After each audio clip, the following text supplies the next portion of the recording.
All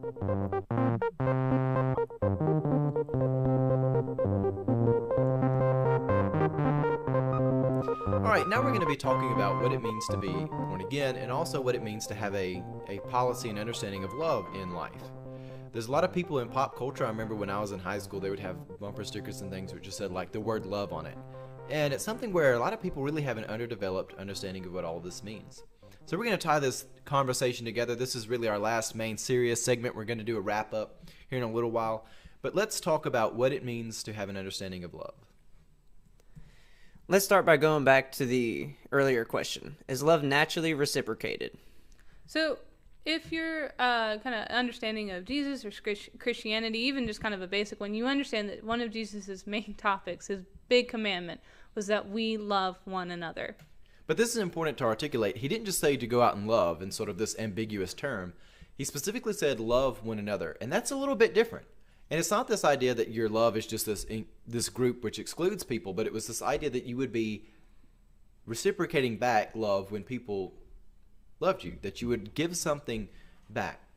And so this commandment to love one another really takes the idea of love to the next level, because love itself is not necessarily guaranteed to be returned or reciprocated. And we see a lot of people in our world that say we want a policy of love. It's one of these things where it's like, well, what does that even mean? Because when we love people, it doesn't guarantee that they're going to have a change of heart. Love is not something which you force upon people. You can't force people to love. You can't force people to have freedom. If you do these things, then it's not actually love. It's not actually freedom. Love is something which is not naturally reciprocated. It's not an inherently two-way street sort of thing. It's not inherently multilateral.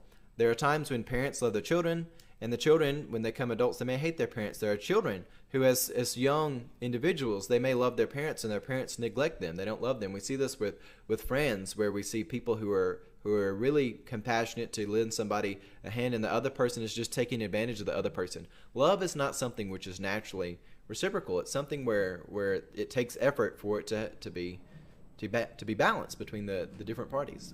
So Jesus commands his disciples, the church, to love as he is loved. So how did Christ love? It was this love that moved people towards transformation.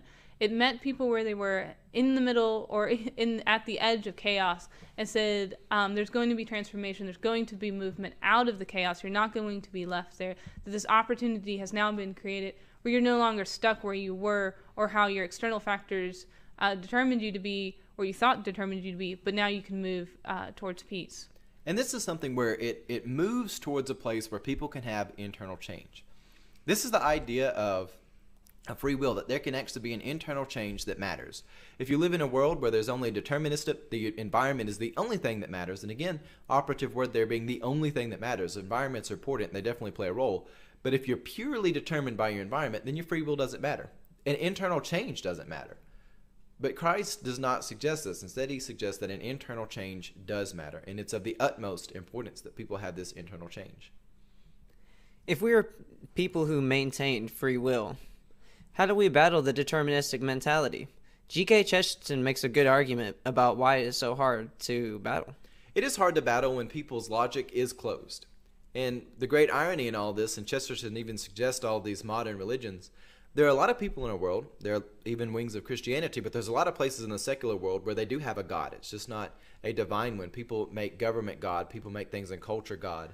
And they have these doctrines which they hold to, and they have this worldview where they don't have tools for valuing things. They don't have the ability to judge, and they have some sort of internal rationality. And when you don't have anything but that, it's almost impossible to overcome it. When people sincerely believe and are convicted to believe, they believe it's a moral thing that they are entirely determined by their outside environment, it can be very difficult to deal with this. But if we're people who believe that people can be born again, and teaching that people can be born again is a way that we combat this, teach people that their fleshly birth is not all that matters.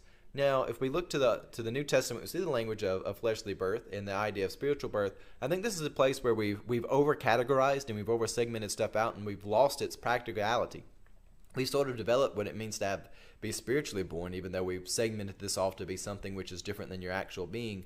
And we've taken fleshly birth to be something which is more carnal, and it uses language of certain connotations, and we forgot what this means is your environment, your environmental birth, your practical birth, which you have no control over, the circumstances you're born into. those things are no longer who is going to define you. You can be liberated from your birth environment, your environment, which does play a difference, but you can be freed from that. It doesn't have to define exactly who you are. You can be born again and freed from determinism. Right. So it's very practical. It's not just kind of a spiritual abstract about being born again. Is it literally, completely, utterly changes your kind of life end, that it no longer has to be constructed or confined by these other factors. And if we're to combat determinism in our world, which again, it's quite prevalent, we have to pull things away from the edge of chaos. We have to teach people that you can be born again, that the environment around you doesn't have to control and dictate who you are. You can be freed from that. But in order to do that, you're going to have internal change. You can't stay there and be inside the small, closed circle and expect the world to change. Culture goes to the edge of chaos, and determinism is a tool for taking us over the edge. Can being born again help us out with this?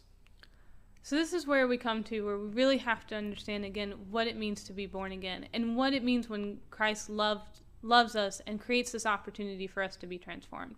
We definitely have to take the personal initiative to say that I'm going to be responsible for my actions, and in that responsibility, I'm going to choose to love like Christ loved. However, if we think that it is only in our personal responsibility that somehow we're going to win an argument against those who believe in determinism, we're going to find, like we've talked about earlier, it's kind of impossible to argue with these people because they've already determined you're wrong. They've created their little closed circle, and anything outside of it is wrong. And so we're not going to win arguments in our own power. But when we trust in the love and the grace of our God, when we allow ourselves through our own personal initiative, but when we allow and give ourselves over to God to transform us so that we can be a means of grace in this world, we are going to find that real change can happen, not just individually in ourselves, but also in our community, in our culture, and in our world. And that's very powerful to say. And we'll be back here in a moment to wrap things up.